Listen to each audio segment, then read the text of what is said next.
पौडिस्तान में आप सबका स्वागत है। मैं हूं शशि। यहाँ हम कोशिश करते हैं मुश्किल चीज़ों को आसान बनाने की। और मैं किरण। तो आज बात करते हैं जीएसटी की।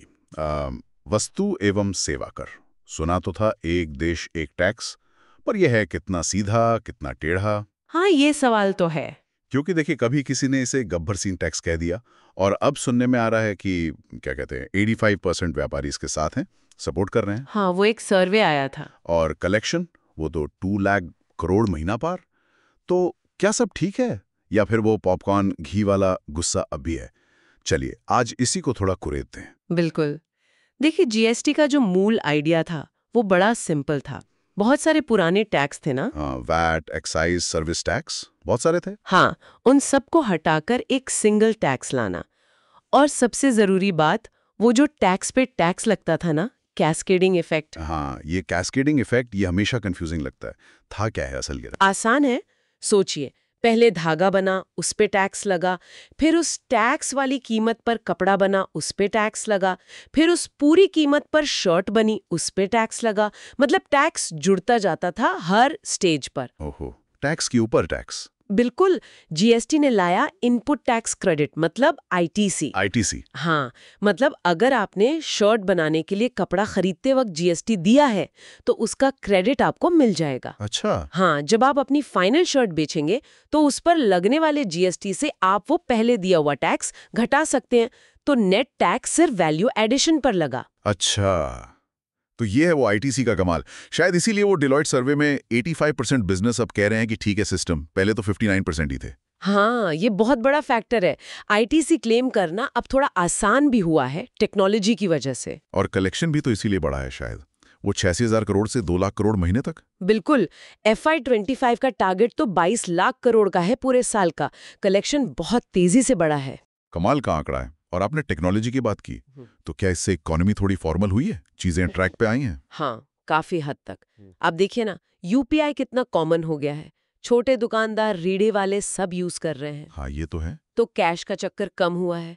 फिर वो ई वे बिल, ई इनवॉइसिंग, इन सब ने सप्लाई चेन को ट्रांसपेरेंट बनाया है। टैक्स चोरी पकड़ना आसान हुआ है। लेकिन शुरू में तो बहुत हल्ला मचा था, वो गब्बर सिंह टैक्स वाली बात।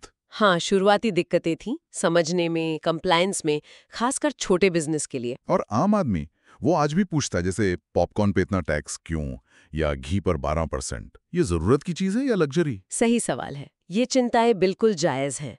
लग्जरी और जरूरत की चीजों के बीच टैक्स रेट का संतुलन, ये हमेशा एक बहस का मुद्दा रहता है। जीएसटी काउंसिल भी इन चीजों पर लगातार सोच विचार करती है। हाँ, सुना है घी पर रेट कम करने का प्रस्ताव था। हाँ, रेट्स में बदलाव होते रहते हैं। ये एक इवॉल्विंग सिस्टम है।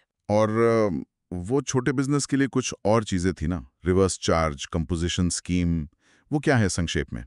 देखिए, कॉम्पोजिशन स्कीम है छोटे व्यापारियों के लिए जिनकी टर्नओवर एक लिमिट तक है। उन्हें बस एक फिक्स्ड कम रेट पर टैक्स देना होता है। हिसाब किताब आसान, पर उन्हें आईटीसी नहीं मिलता। अच्छा, और रिवर्स चार्ज? रिवर्स चार्ज यानी आरसीएम में टैक्स चुकाने की जिम्मेदारी खरीदने वाले पर आ जाती है, बेचने वाले पर नहीं। जैसे अगर आप किसी अनरजिस्टर्ड सप्लायर से कुछ खरीदते हैं, ये कभी-कभी कैश फ्लो पर असर डालता है। और रजिस्ट्रेशन वो किसे कराना जरूरी है? ज्यादातर राज्यों में सालाना 40 लाख टर्नओवर पर, कुछ स्पेशल कैटेगरी राज्यों में 10 लाख, कुछ केस में टर्नओवर देखे बिना भी जरूरी होता है। तो मतलब सिस्टम अभी भी बन ही रहा है, सेटल हो रहा है। बिल्कुल। जीएसटी काउंसिल की मीटिंग्स होती रहती हैं, रेट्स बदलते हैं, नियम बदलते हैं। जैसे इस बजट में सरकार ने बढ़े कलेक्शंस का हवाला देकर इनकम टैक्स में कुछ राहत दी। अच्छा, तो कलेक्शन बढ़ रहा है तो उसका फायदा कहीं और दिया जा रहा है। हाँ, कोशिश यही है। और अब टारगेट 2.5 लाख करोड़ रुपए महीने का है। उसके लिए डिजिटलीकरण और बढ़ेगा, नियम और सख्त हो सकते हैं। तो अगर समेटना हो तो जीएसटी ने क्या किया, क्या हासिल हुआ, क्या रह गया? देखिए, मकसद था सिस्टम आसान करना, टैक्स पे टैक्स हटाना। आईटीसी इसका मेन टूल है।